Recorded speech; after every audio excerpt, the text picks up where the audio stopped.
નમસ્કાર, આપ જોઈ રહ્યા છો મંતવ્ય ન્યૂઝ અને સિટી લાઈવ સાથે હું છું લખમા। સમાચારની શરૂઆત કરીએ તો વડોદરા શહેરમાં ગત 18 જાન્યુઆરીએ હરણી તળાવમાં બોટ દુર્ઘટના થઈ હતી, જેમાં 12 બાળકો અને 2 શિક્ષિકાના તળાવમાં ડૂબી જવાને કારણે મોત નીપજ્યા હતા।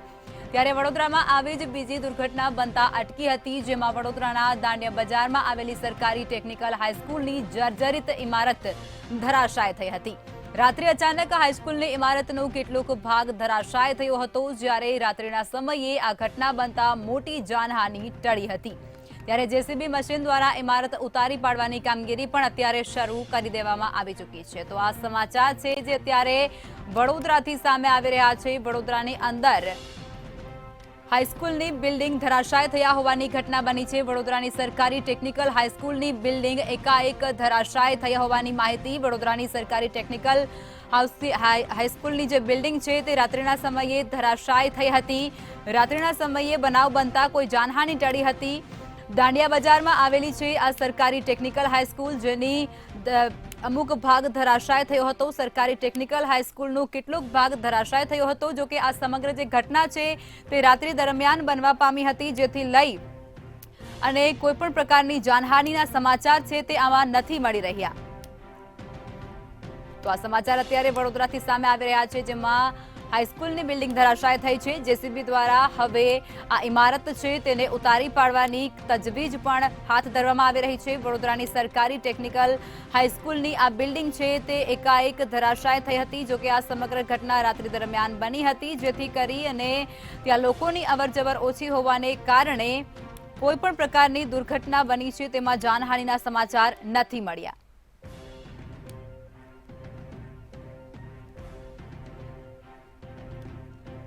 તો આ સમાચાર અત્યારે વડોદરાથી મળી રહ્યા છે, જેની અંદર સરકારી ટેકનિકલ હાઈસ્કૂલનો કેટલોક ભાગ ધરાશાય થયા હોવાની વિગત। રાત્રિના સમયે આ સમગ્ર ઘટના બની હતી, જેથી કરી અને જાનહાનિ ટળી હતી। તો જેસીબી દ્વારા હવે આ ઇમારતને ઉતારી પાડવાની કામગીરી પણ શરૂ કરી દેવામાં આવી ચૂકી છે। એકાએક આનો એક ભાગ ધરાશાય થયો હતો। જો કે રાત્રિના સમયે ઘટના બનવાને કારણે કોઈપણ પ્રકારની જાનહાનિના સમાચાર નથી મળ્યા। હરણી તલાવ બોટ દુર્ઘટનાના આરોપીઓને હજુ સજા નથી થઈ, ત્યારે બીજું હરણી તલાવ જેવી જ ઘટના બનતી અટકી છે। આપ જોઈ શકો છો, આ વડોદરા શહેરનો દાંડિયા બજાર વિસ્તાર છે ને આ દાંડિયા બજારના વિસ્તારમાં આવેલી આઈટીઆઈ ટેકનિકલ સ્કૂલનો અમુક ભાગ ધરાશાયી થયો છે। આપ સ્ક્રીન પર જોઈ શકીએ છો તે રાજ્ય સરકારના ડાયરેક્ટર ઓફ ટેકનિકલ એજ્યુકેશન અંતર્ગત આવે છે આ સરકારી ટેકનિકલ સ્કૂલ છે। આ ઇમારત 1960માં બનાવવામાં આવી હતી। રાત્રે અચાનક ઇમારતનો જર્જરિત ભાગ ધરાશાયી થયો હતો અને ઘટનામાં કોઈ જાનહાનિ નથી થઈ, પરંતુ આરએનબી વિભાગ કે ટેકનિકલ સ્ટાફ શું કરતો હતો અને આ જે ટેકનિકલ સ્કૂલ છે એના આચાર્ય શું કરતા હતા તે સવાલ ઉભો થયો છે। જો ટેકનિકલ સ્કૂલના કોઈ વિદ્યાર્થીનો જીવ ગયો હોત તો એના માટે જવાબદાર કોણ? હાલ જેસીબી મશીન દ્વારા ઇમારત ઉતારી પાડવાની કામગીરી ચાલી રહી છે। આપ જોઈ શકો છો તેમ ઇલેક્ટ્રિકના વાયરોને લોખંડના એંગલ થકી કાઢવામાં આવી રહી છે, એટલે આનાથી પણ કોઈની જાનહાનિ જઈ શકે એમ છે, પરંતુ સુરક્ષાના કોઈ સાધનો વગર આ કામગીરી કરવામાં આવી રહી છે। કોઈ જવાબદાર અધિકારી પણ અહીં ઉપસ્થિત નથી અને હાલ વિદ્યાર્થીઓને બિલ્ડિંગમાં સુરક્ષિત સ્થળે બનાવવામાં આવી રહ્યા છે।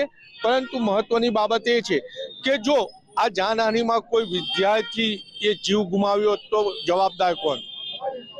હજુ હરણી તલાવ બોટ દુર્ઘટનાના આરોપીઓને સજા નથી થઈ, ત્યારે અહીંયા પણ વિદ્યાર્થીઓનો જીવ જઈ શકે તેમ હતો।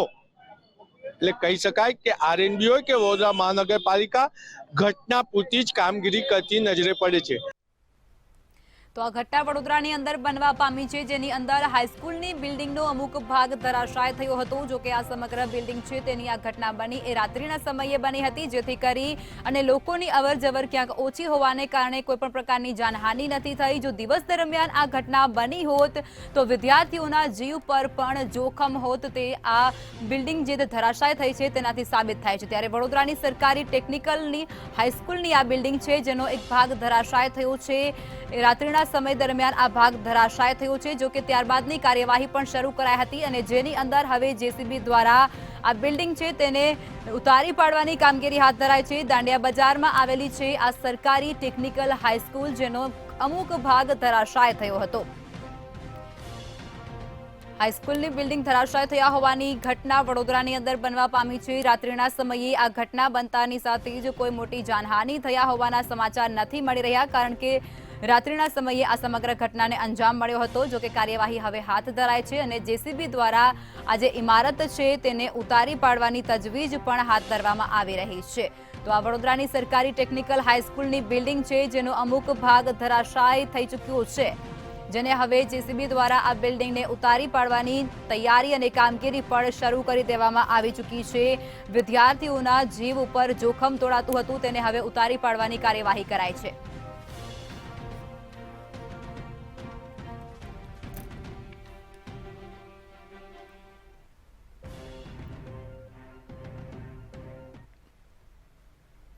સુરતમાં માનવતાને શર્મસાર કરતો એક કિસ્સો સામે આવ્યો છે। સુરત શહેરમાં 4 વર્ષની અને 9 વર્ષની બાળકી સાથે દુષ્કર્મ આચર્યા હોવાની ઘટના સામે આવી છે, જેમાં 4 વર્ષની બાળકીને ચોકલેટ આપી એક અજાણ્યો ઇસમ અપહરણ કરી અને દુષ્કર્મ આચર્યું હતું। ત્યારે બીજી તરફ આજ સુરતમાં 9 વર્ષની બાળકી ઉપર સવા મહિના દરમિયાન બે તરુણે 2 વાર સામૂહિક દુષ્કર્મ અને સૃષ્ટિ વિરુદ્ધનું કૃત્ય આચર્યું હતું।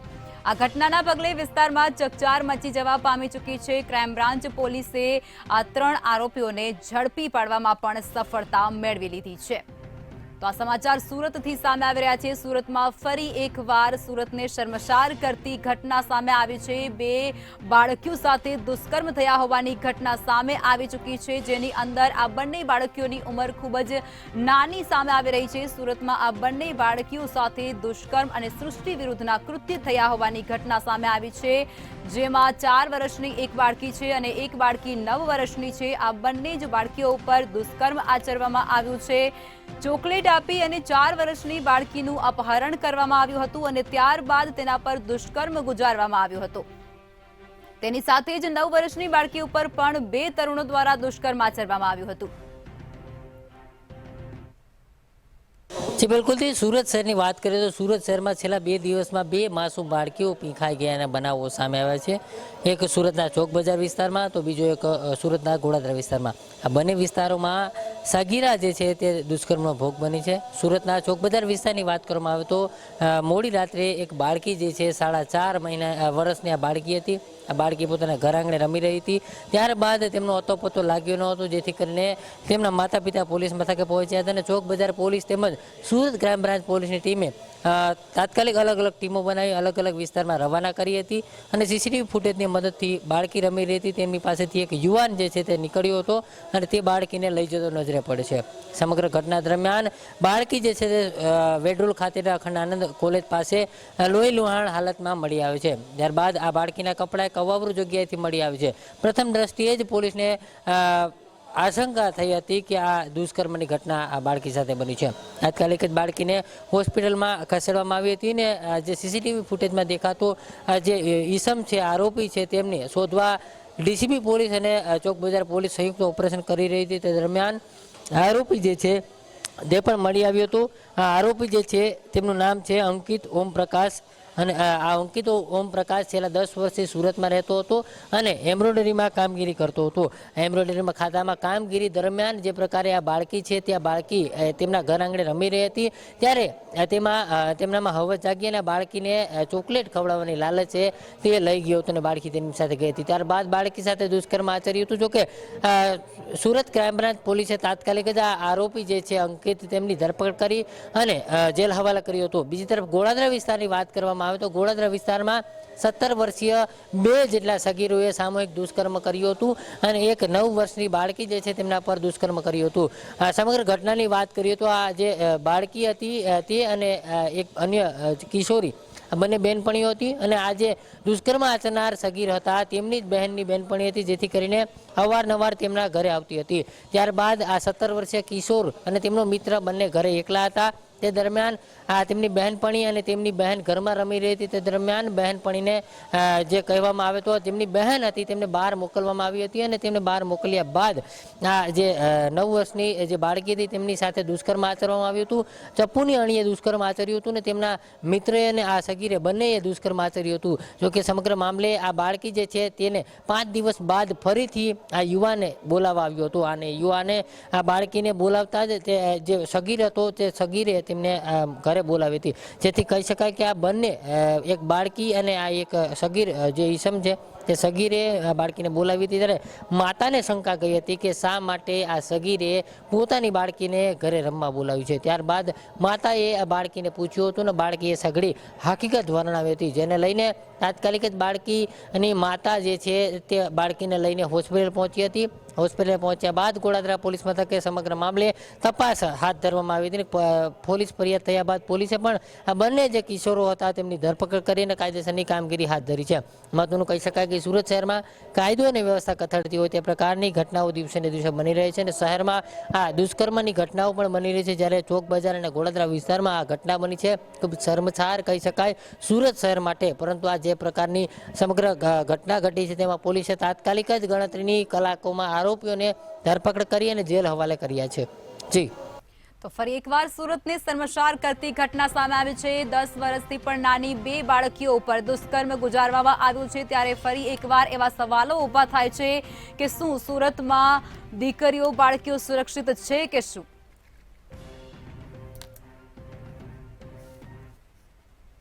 કૌભાંડીઓ આર્થિક લાભ મેળવવા માટે નવા કિમિયા અજમાવતા હોય છે. ત્યારે જીએસટીની અમલવારી બોગસ પેઢીઓ બનાવી અને ઇનપુટ ટેક્સ ક્રેડિટ મેળવી લેવાનું કૌભાંડ સામે આવ્યું છે. જીએસટી ગેરરીતિ બાબતે સમગ્ર ગુજરાતમાં સૌપ્રથમ વખત આરોપીઓ સામે ગુજસી ટોક તળે 20 ભેજાબાજો સામે ફરિયાદ નોંધાઈ છે. જેમાંથી 14 આરોપીઓને રાજકોટ કોર્ટમાં રજૂ કરવામાં આવ્યા છે. ત્યારે બાકીના 6 આરોપીઓની પોલીસ દ્વારા શોધખોળ કરાઈ રહી છે. આરોપીઓએ દેશવ્યાપી કૌભાંડ આચર્યું હોવાનો ખુલાસો થઈ રહ્યો છે. તો આ સમાચાર અત્યારે રાજકોટથી સામે આવી રહ્યા છે. રાજકોટની અંદર દેશવ્યાપી મોટો કૌભાંડ સર્જાયો હોય તેવા એંધાણ અહીં વર્તા રહ્યા છે. 20 જેટલા આરોપીઓ પૈકી પોલીસ દ્વારા હજુ પણ શોધખોળ તેમાં હાથ ધરવામાં આવી રહી છે. રાજકોટમાં બોગસ પેઢી ઇનપુટ ટેક્સ ક્રેડિટનો એક મામલો સામે આવ્યો ચૂક્યો છે, જેમાં બોગસ બિલિંગ સંદર્ભે જીએસટી વિભાગ અને ભાવનગર પોલીસની કાર્યવાહી સામે આવી છે. 20 આરોપીઓ સામે ગુજસી ટોક એક્ટ હેઠળ ફરિયાદ પણ દાખલ કરવામાં આવી છે. 14 આરોપીઓને રાજકોટ ડિસ્ટ્રિક્ટ એન્ડ સેશન્સ કોર્ટમાં રજૂ કરવામાં આવ્યા છે. 19 ભાવનગર અને 1 આરોપી રાજકોટનો છે. આધાર કાર્ડનો દુરુપયોગ કરી જીએસટી ચોરી કૌભાંડ આચર્યું હતું તેવી વિગત પણ સામે આવી રહી છે. તો જીએસટી વિભાગે ફેબ્રુઆરી 2023 અને 24માં કૌભાંડ કર્યા હતા ઉજાગર. તેની સાથે જ આરોપીઓ જરૂરિયાતમંદ લોકોને નાણાકીય પ્રલોભન આપી અને આધાર કાર્ડ સાથે લિંક મોબાઈલ નંબર એક્સચેન્જ કરતા હતા. તો ચેન્જ કરેલ આધાર કાર્ડથી પાન અને જીએસટી નંબર મેળવી અને તેઓ કૌભાંડ આચરતા હતા. કૌભાંડમાં કુલ 5 ફરિયાદ દાખલ થઈ છે. જીએસટી બોગસ બિલિંગ કૌભાંડ મુદ્દે કહી શકાય કે આજે આ તમામ જે આરોપીઓ છે તેની સામે ક્યાંક કાર્યવાહી હાલ થઈ. ચોક્કસથી કહી શકાય કે જીએસટીનું જે બિલિંગ કૌભાંડ છે તે ખૂબ જ વ્યાપક પ્રમાણમાં સમગ્ર રાજ્યમાં ચાલતું હતું અને તેની સામે જ ક્યાંક હાલ અત્યારે જે જીએસટી વિભાગ હાલ કાર્યવાહી કરી રહ્યું છે. ત્યારે રાજકોટ ડિસ્ટ્રિક્ટ અને સેશન્સ કોર્ટમાં આજે 14 જેટલા જે આરોપીઓ છે તેઓને રજૂ કરવામાં આવ્યા અને આ આરોપીઓ છે તે કહી શકાય કે છેલ્લા 3 વર્ષથી ક્યાંક 258 કરોડનું જે કહી શકાય કે જે સરકારના જે નાણાં છે તે ક્યાંક લોકો પાસેથી જે ખંખેરતી હતી. એટલે કે આ પ્રકારના જે કાળા કામ કરનારા જે લોકોને ક્યાંક હાલ જીએસટી વિભાગે એક કાર્યવાહી છે તે કરી છે. હાલ કહી શકાય કે આ તમામ જે 14 આરોપીઓ છે તેઓની 16 દિવસના જે રિમાન્ડ છે તે મંજૂર થયા છે.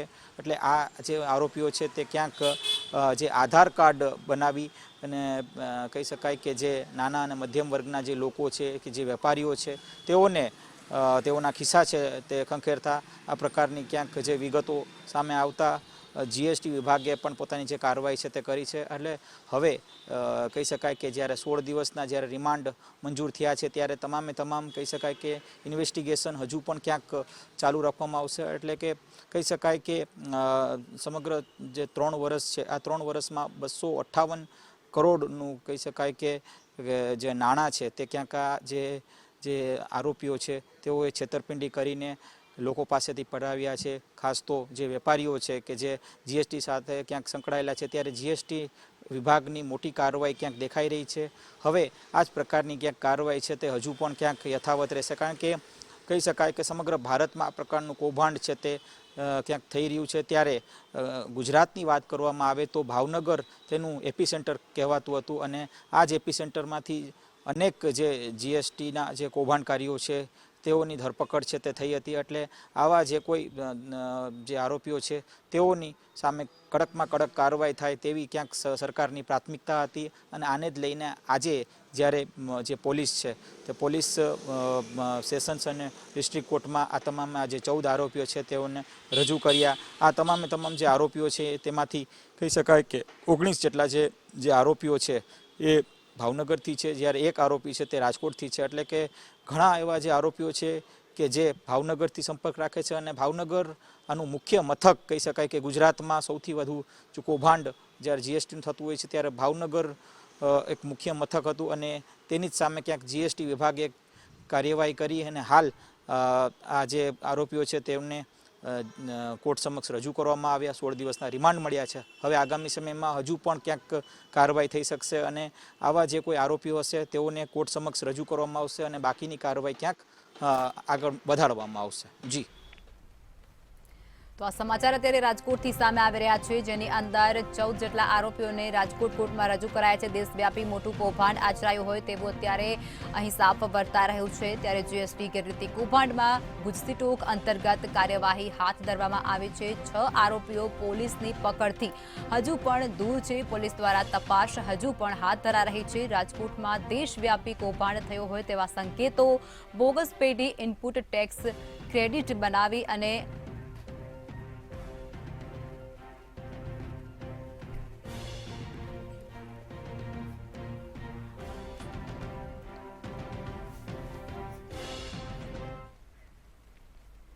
અમદાવાદમાં મચ્છરજન્ય રોગચાળો દિવસે ને દિવસે વધી રહ્યો છે, જેના માટે ગંદકી જવાબદાર છે.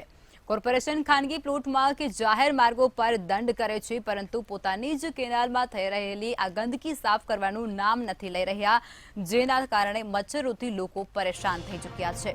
અમદાવાદની 104 વર્ષ જૂની ખારીકટ કેનાલ હંમેશા રાજકીય મુદ્દો બની છે અને આ બંધ કેનાલમાં ઘણા મહિનાઓથી પાણી ભરેલું છે, જેનાથી મચ્છરોનો ઉપદ્રવ વધતા આસપાસના સ્થાનિકો બીમાર પડી રહ્યા છે.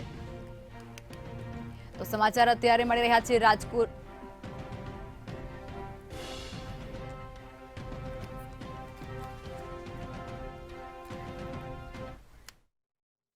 હજી જે પ્રમાણે અમદાવાદ શહેરની અંદર મચ્છરજન્ય તેમજ પાણીજન્ય રોગચાળો દિવસે ને દિવસે વધી રહ્યો છે અને આ રોગચાળાના લીધે ઘણા બધા લોકોને હાલાકીનો સામનો કરવો પડી રહ્યો છે. અને આવા જે મચ્છરજન્ય રોગચાળાને નાથવા માટે કોર્પોરેશન દ્વારા વિવિધ પ્રકારના પગલાં લેવામાં આવતા છે, જેમાં ખાનગી પ્લોટ હોય, કન્સ્ટ્રક્શન સાઇટો હોય કે રસ્તાઓ પર જે પાણી જે લોકો નાખતા હોય છે તેની સામે જે પ્રમાણે જે કામગીરી છે તે કરવામાં આવે છે. દંડનીય કામગીરી પણ ઘણી વખત કરવામાં આવતી હોય છે, પરંતુ કોર્પોરેશન જ પોતાની જે છે તે તકેદારી રાખવાની જગ્યાએ બેદરકારી હોય તેવું સામે આવી રહ્યું છે કે અમદાવાદની ખારીકટ કેનાલ જે 104 વર્ષ જૂની છે, જેની અંદર છેલ્લા કેટલાય સમયથી પાણી ભરેલું છે અને પાણીની સાથે સાથે તેની અંદર અઢળક માત્રામાં કચરો પણ જોવા મળ્યો છે અને આ કચરાના લીધે જે ગંદકી છે તે દિવસે ને દિવસે વધી રહી છે અને આ ગંદકી વધતાની સાથે આસપાસના જે સ્થાનિક રહીશો છે તે મચ્છરોના ઉપદ્રવથી હેરાન પરેશાન થઈ ચૂક્યા છે.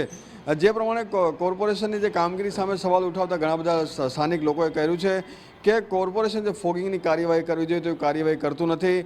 ફક્ત ને ફક્ત અહીં જે દવા નાખવાની જે વાત હોય કે ફોગિંગની વાત હોય તેવી કોઈ પ્રકારની કામગીરી થતી નથી. સાથે સાથે મચ્છરોનો ઉપદ્રવ જે વધ્યો છે તેના લીધે મેલેરિયા જેવા જે રોગો છે તે પણ વધ્યા છે, ટાઇફોઇડ જેવા રોગો વધ્યા છે. આ તમામ જે રોગો છે તે વધ્યા છે. ડેન્ગ્યુ જે છે તે ડેન્ગ્યુએ માથું ઊંચક્યું છે, તેમ છતાં પણ કોર્પોરેશન હજી ખારીકટ કેનાલની આસપાસ જે રહેતા લોકો છે તેની સામે જોઈ નથી રહ્યું.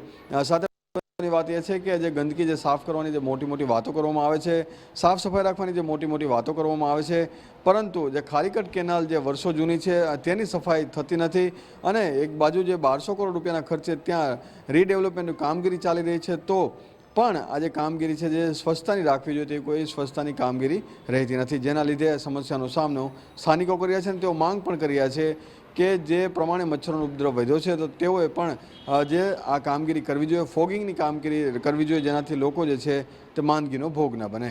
જી. અમદાવાદમાં દિવસે ને દિવસે મચ્છરજન્ય રોગચાળો વધી રહ્યું છે. ખારીકટ કેનાલ હંમેશા રાજકીય મુદ્દો રહેતી હોય છે, ત્યારે ફરી એકવાર તેને લઈ અને લોકોને પરેશાની ભોગવવાનો વારો આવી રહ્યો છે. ગુજરાત વિધાનસભા ભક્તિના રંગે રંગાઈ ગયું છે. જસદણ શાળાના બાળકો માટે વિધાનસભાના પ્રવાસનું આયોજન કરવામાં આવ્યું હતું. આ પ્રવાસ કાર્યક્રમમાં બાળકોએ ભગવાનનો વેશ ધારણ કરી અને ત્યાં પહોંચ્યા હતા. ત્યારે બાળકો ભગવાન શ્રીરામ, સીતા અને લક્ષ્મણની વેશભૂષા ધારણ કરી વિધાનસભાના કાર્યવાહીનું નિરીક્ષણ કર્યું હતું. બાળકોએ ધારણ કરેલ આ વેશ છે તે ધારણ કરી અને સમગ્ર વિધાનસભામાં ગૃહમાં ધારાસભ્યોનું ધ્યાન આકર્ષિત કર્યું હતું.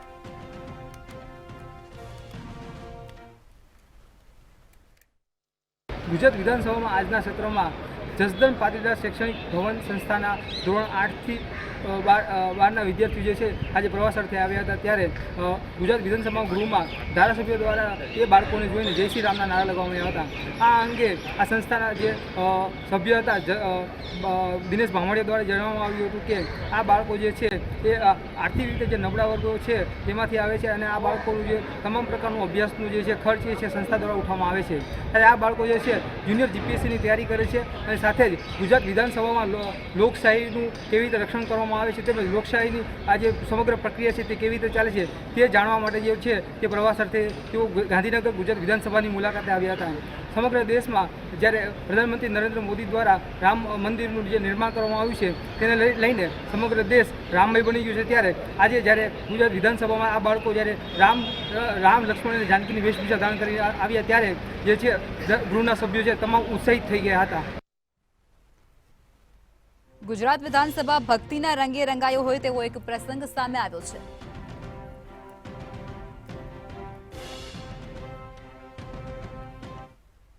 તો આ સાથે સિટી લાઈવમાં અત્યારે બસ આટલું જ. નમસ્કાર.